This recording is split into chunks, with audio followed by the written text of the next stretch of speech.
조금씩 회복이 되어지는가 하더니 다시금 지난 3월 달에 그 수준으로 되돌아갔습니다. 수도권을 중심으로 번지는 감염증의 확산은 어쩌면 3월 신천지 때의 시기보다 훨씬 더 위중한 그런 상황이라고 보여집니다. 예배 올라오기 전에 이제 서울시에서 공무원이 와서 이것저것 점검을 하고 체크를 하는데 마음이 편치가 않았습니다. 예배에 참석하는 인원을 확인을 하고 예배를 어떤 방식으로 드리는지 점검을 하고 예배를 영상으로 송출할 수 있는 장비가 있는지 확인을 하고 하는 그런 모든 과정들을 볼 때에 예배 드리는 것조차도 허락받고 점검받고 사전 검열을 받아야 되는 그러한 모습이 참담하기까지 했습니다. 무슨 공산국가도 아닌데 사실 제 마음만 같아서는 우리의 상황과 또 형편 등을 고려하지 않으면 그냥 비대면 예배를 강행하는 것도 하나의 방법이겠습니다마는 인근 성북구에 있는 교회에서 비롯된 사건을 반면교사 삼아 볼 때 지금은 그렇게 예배를 강행하여서 드리는 것이 결코 하나님께 영광 돌리는 것이 아니라는 판단이 섰기에 정부의 방역 지침에 따라서 비대면 영상 예배로 꼭 영상 송출에 필요한 인원만 예배당에 출석한 채로 예배를 드립니다. 가정에서 예배하시는 인터넷에 접속되어져 있는 여러분들도 가정에서 위치가 달라졌고 예배드리는 방법이 달라졌을 뿐 여러분들의 마음은 하나님을 향한 한결같은 마음이기를 부탁을 드립니다. 어떤 신문에서 이런 타이틀을 읽었습니다. 2020년 8월에 한국에서 개신교는 사망 선고를 받았다. 절망적이라는 이야기입니다. 특히 이 땅의 20대, 30대 젊은 세대들에게 있어서 한국 개신교의 민낯은 특정 교회의 방역 거부, 음모설, 바이러스 테러, 이런 정말 그들이 보기에 말도 되지도 않는 그리고 광화문 집회와 정치권과 결탁된 목사의 그 광기 어린 모습 이런 것들을 통해서 특히 젊은 세대에게 교회의 이미지는 완전히 우리 초기 한국 교회가 가지고 있었던 그런 거룩성이 훼손되어지고 회복되기 불가능한 그런 수준에 이르렀다는 그런 내용의 기사였습니다. 지난주에 휴가를 다녀왔는데 휴가 중에 이런 이야기를 들었습니다. 식당에서 옆에 테이블에서 식사를 하는 모녀로 보였어요. 어머니와 딸과 같이 보였는데 그들의 대화가 우연하게 자연스럽게 들려왔습니다.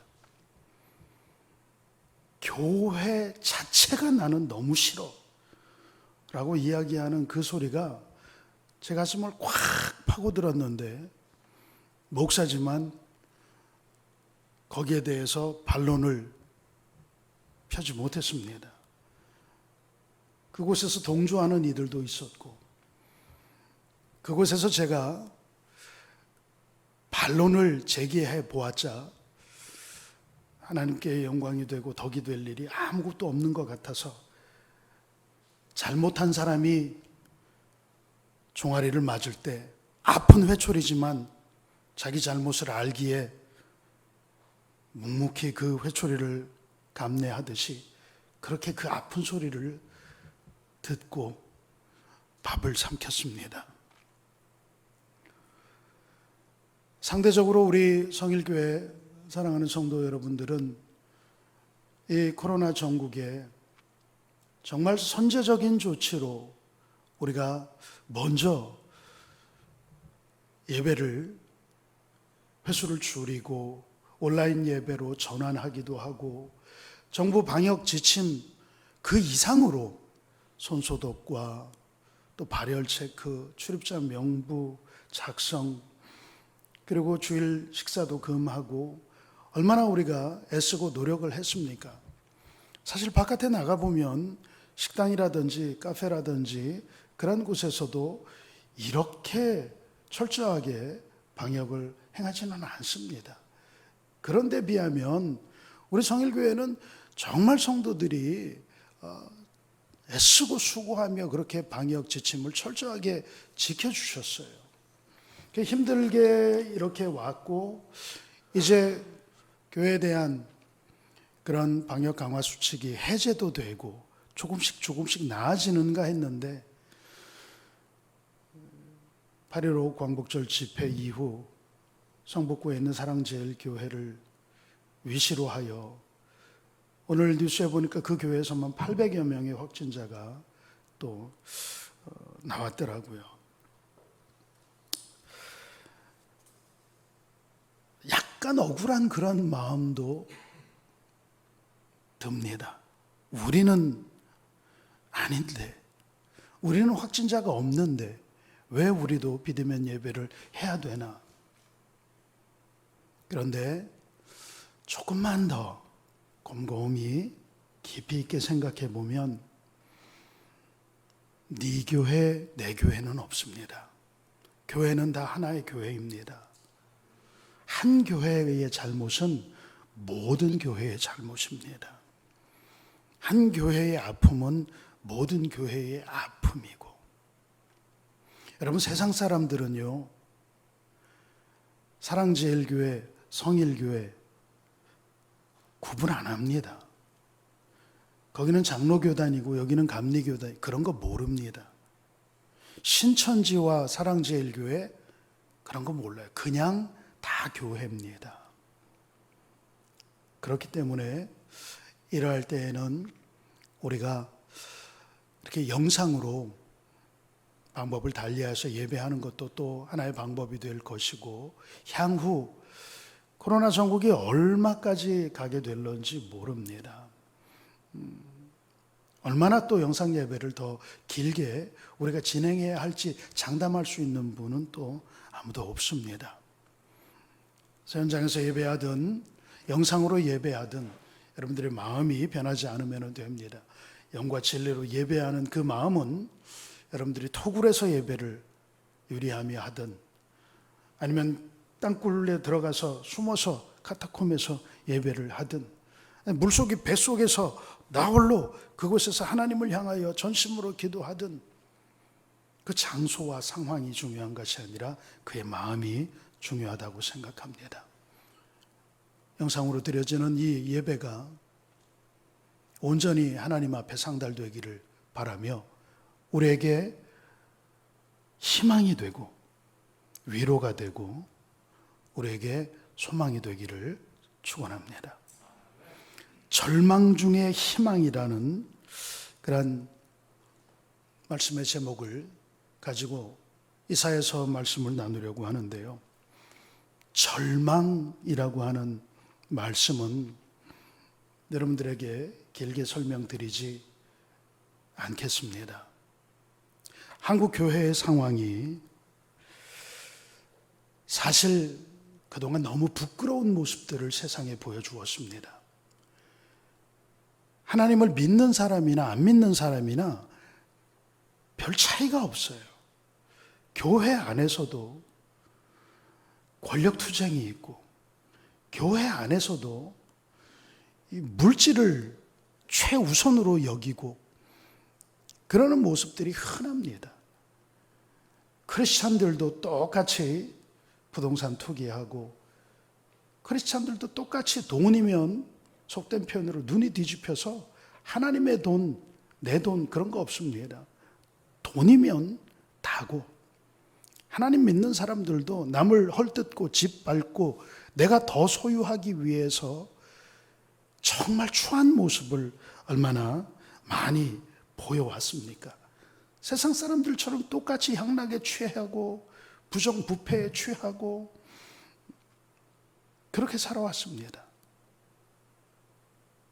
그것은 부끄럽게도 감독, 목사라고 하는 이들에게도 나타났고요. 장로, 권사, 집사라는 이들에게도 나타났고요. 전체적으로 한국 교회가 정말 이게 정말 하나님 기뻐하시는 교회인가? 이게 성도인가? 라는 그러한 의구심을 품을 정도로 한국 교회가 타락하였습니다. 우리 하나님 앞에 솔직해져 보았으면 좋겠습니다. 나는 하나님 앞에 물질적으로도 양심적으로도 영적으로도 어떤 면에서도 전혀 부끄러움이 없다라고 이야기할 수 있는 사람이 얼마나 될까요? 돈보다 하나님을 더 사랑하셨습니까? 여러분들은 돈 때문에 하나님을 버린 적이 얼마나 많습니까? 돈 되는 일 때문에 신앙을 포기한 일이 얼마나 많습니까? 사람들과의 관계 때문에 예배를 포기한 적이 부지기수 아닙니까? 아이 때문에, 아내 때문에, 남편 때문에, 친구 때문에, 일 때문에 하나님을 포기하고, 하나님은 우리에게 언제나 영순위가 아니었어요. 하나님은 늘 3순위, 4순위, 5순위 늘 뒷전이었습니다. 일하러 가는 게 우선이었고 돈 버는 게 우선이었고 내 기쁨, 내 쾌락 챙기는 게 우선이었고 그러면서도 나는 크리스찬이라고 스스로 이야기하며 살았습니다. 내가 크리스찬입니다라고 이야기하지만 주님께서 너는 크리스찬이 아니다. 나는 너를 모른다. 할 사람들이 어쩌면 내가 아니었을까요? 여러분, 소돔과 고모라가 멸망한 것이 그곳에 동성애가 음란함이 가득해서 그곳에 기도하는 의인 10명이 없어서이기도 했습니다. 여러분, 이 절망의 시대, 이 코로나 시대가 이제 3단계 버튼을 만지작거린다고 뉴스에 나오더라고요. 이제 3단계가 시작되면 모든 예배조차도 완전한 온라인 예배, 이렇게 예배 최소 인원 이런 것도 없이 완전한 온라인 예배가 되고 여러분들의 집 바깥 출입이 거의 불가능한 그런 상태가 될 수도 있습니다. 이런 절망의 시대 가운데에서 희망을 노래하고 싶습니다.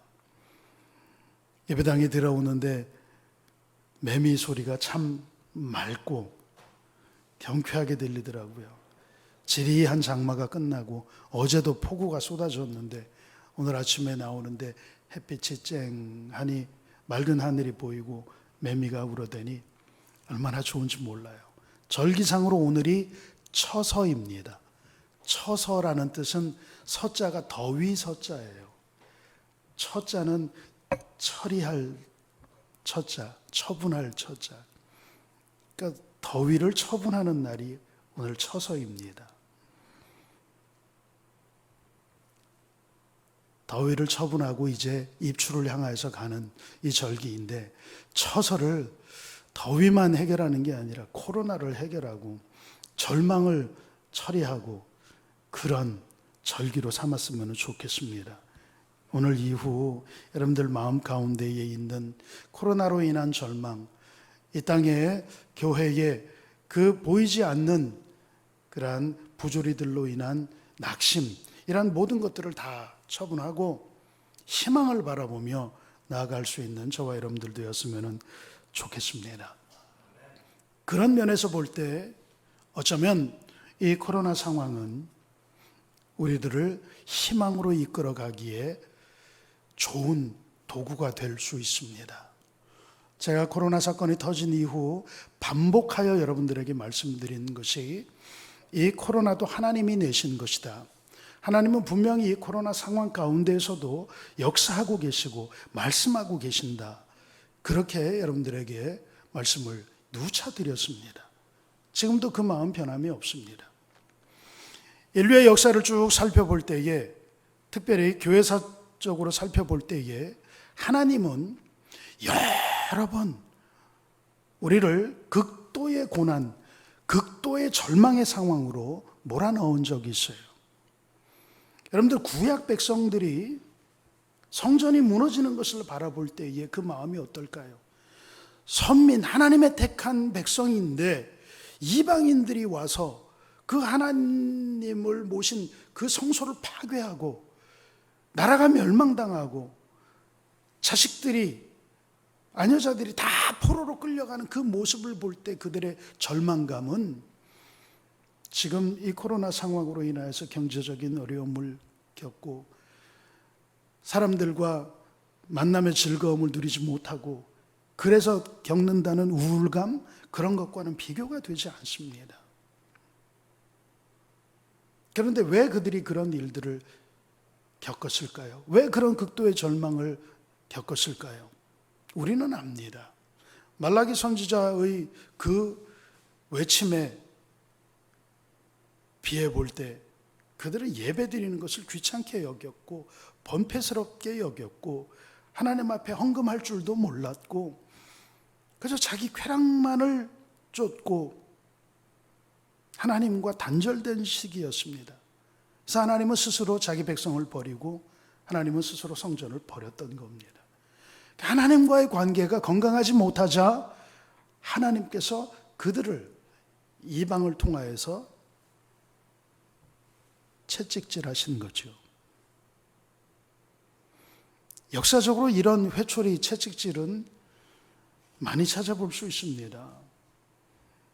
개인적으로 보면은 요나에게 사명을 주었는데 요나가 그 사명 어기고 도망가자 어떻게 했습니까? 물고기로 요나를 삼키게 하여서 그로 하여금 회개하게 하고 그 물고기 뱃속에서 절망적인 그런 상황을 맛보게 하셨지만 결국 요나를 희망으로 이끄신 하나님.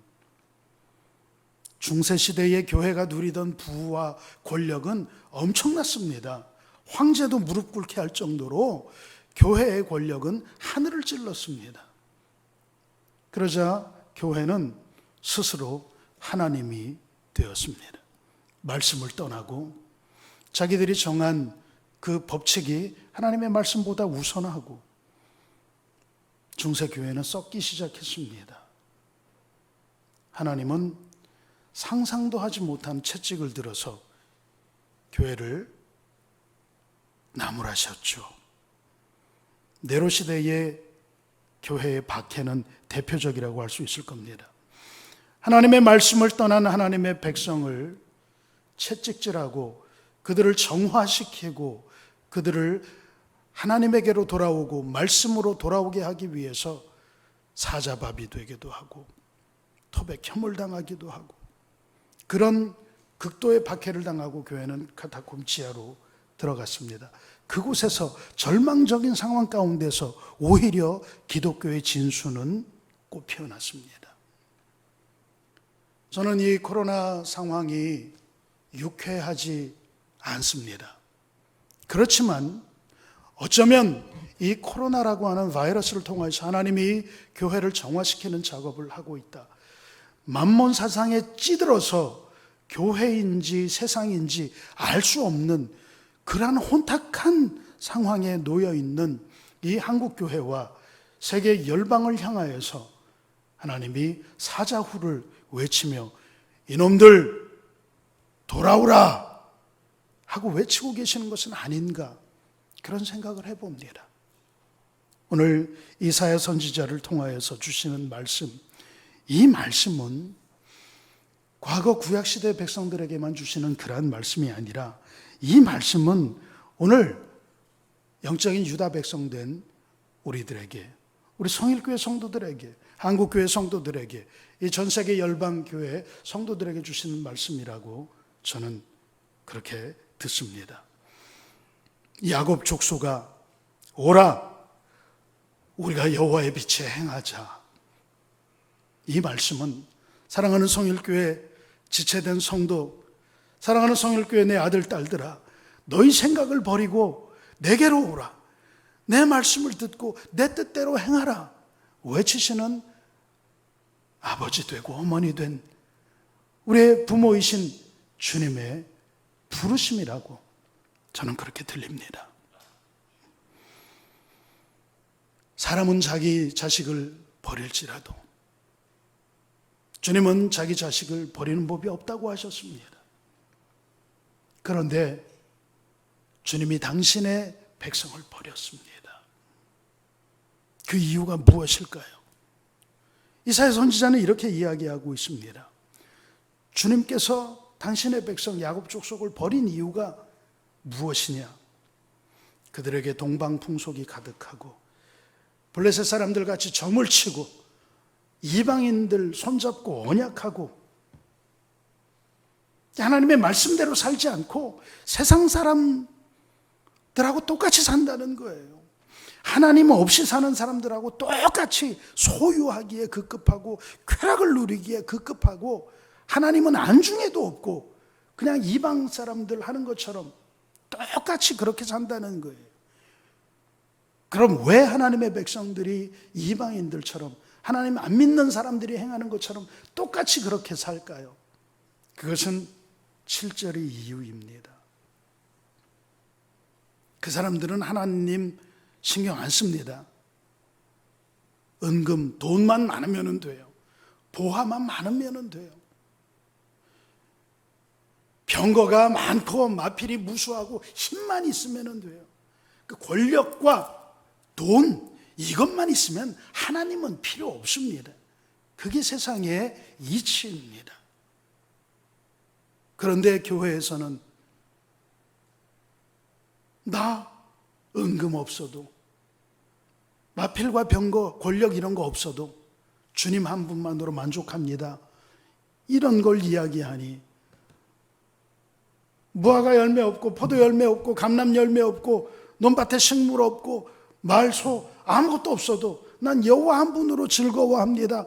이런 거 이야기하니 세상 사람들이 자랑하고 세상 사람들이 쫓는 그 모든 것들을 다 배설물로 여기고 주님을 자랑한다고 이런 거 이야기하니 그게 싫은 겁니다.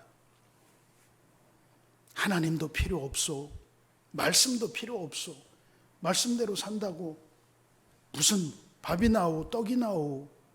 저기 가면 저 세상 사람들의 방법대로 곤모술수 당신들은 그게 사기라고 이야기하고 그렇지만 저 사람들의 방법대로 점치고 저 사람들의 방법대로 행하면 은금이 증식되고 보화가 늘어나고 권력이 생기고 그러니 나는 하나님 버리고 세상을 따를 거요.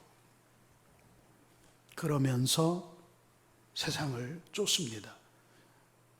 이것을 한마디로 이사야 선지자는 우상 숭배라고 8절에 이야기합니다.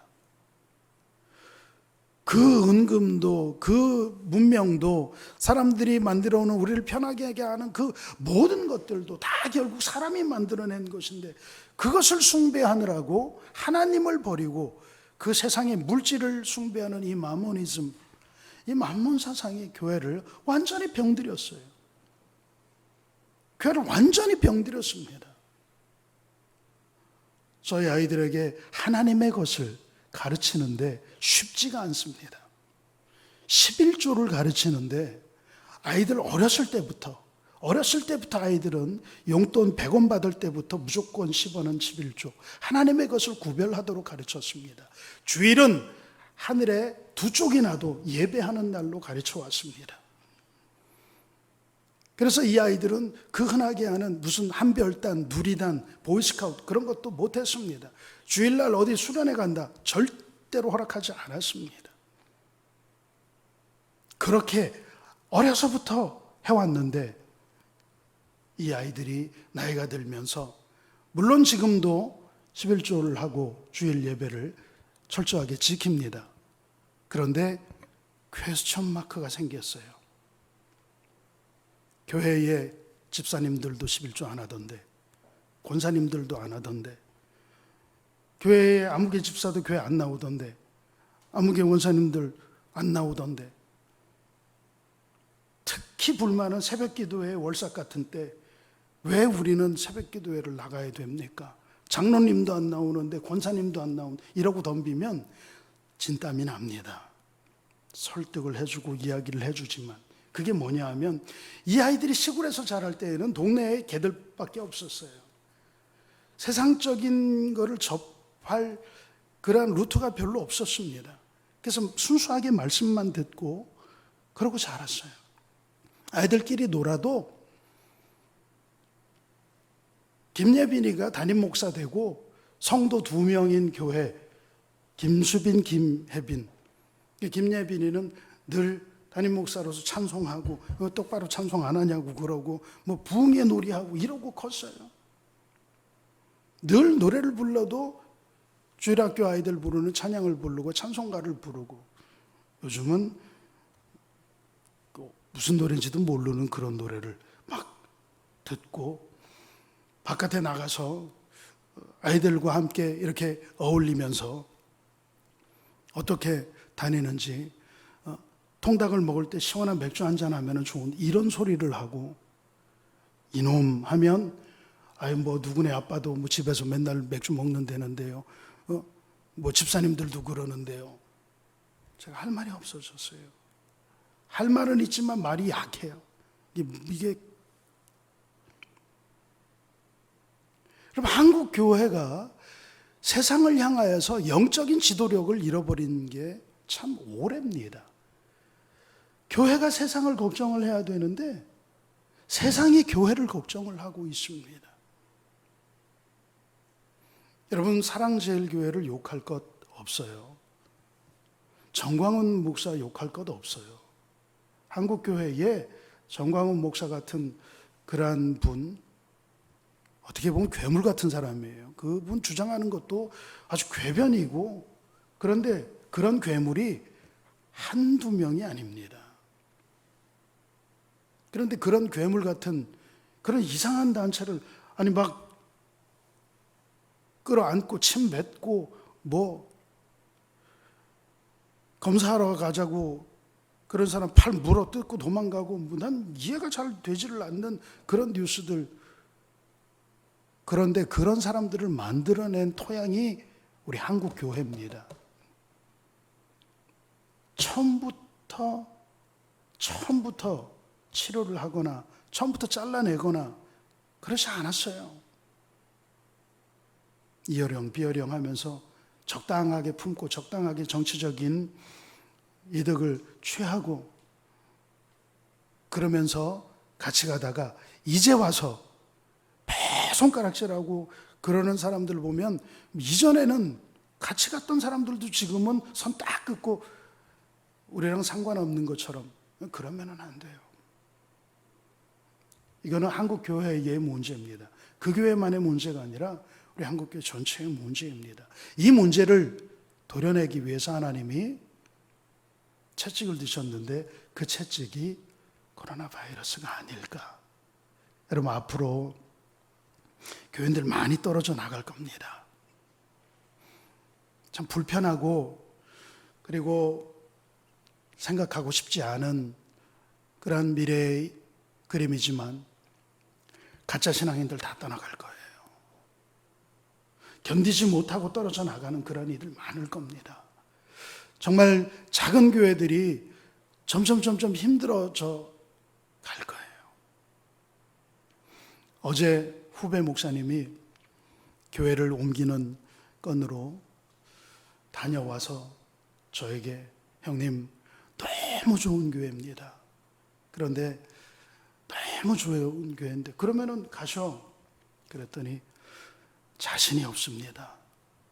코로나 시대만 아니면 제가 무조건 갔을 텐데 교회도 4층으로 멋지게 짓고 주변이 재개발되는 그러한 곳이고 종교부지를 불화받아서 종교부지에 따로 건축을 하는 정말 기가 막힌데 교인들이 코로나라 다 떠나고 지금 남은 교인이 한 3, 40명 예배를 하는 것. 원래 건축하면 떠나는 그러한 교인들이 있어요. 그런데도 코로나 핑계대고 또 교회 안 나오고, 그러니 이제 다 출석을 한다 그래도 한 7, 80명 정도.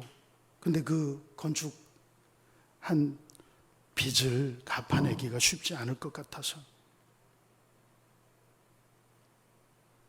그런 교회들 많을 겁니다. 교회 운영도 힘들어져. 당장 저희 교회도 이제 헌금 수입도 지금 줄어들었어요. 예배 출석도 줄어들었지만, 원래 헌금 안 하던 사람들은 뭐 원래 안 하지만 하던 이들도 헌금이 줄었어요. 왜냐하면 경제 활동이 위축되기 때문에 수입이 줄어서 어쩔 수 없이 헌금도 줄어드는 거예요. 그런 상황이 몇 년이 될지 모릅니다. 그런데 하나님은 그런 과정을 통해서 추리는 거예요, 지금. 그래서 어쩌면 이 코로나 상황이 절망으로 끝나는 거라면 비통하겠지만, 그 절망 가운데서 하나님이 정금같이 추려진 이들을 통하여 이 시대가 지나가고 난 다음에 새롭게 그들과 일할 것을 소망하면 참 희망적입니다. 절망 중에서도 여러분들에게 희망을 이야기할 수 있는 저의 근거는 하나님은 살아계시기 때문입니다. 어떤 절망적인 상황 가운데서도 우리가 희망의 끈을 놓지 말아야 할 것은, 하나님은 시퍼렇게 살아계신 하나님이십니다. 그 하나님을 믿기에 우리는 낙심하지 않습니다. 환난 중에 소망이신 우리 주님, 우리 환난 날에 피난처가 되시는 그 주님, 살아계신 그 주님을 믿습니다.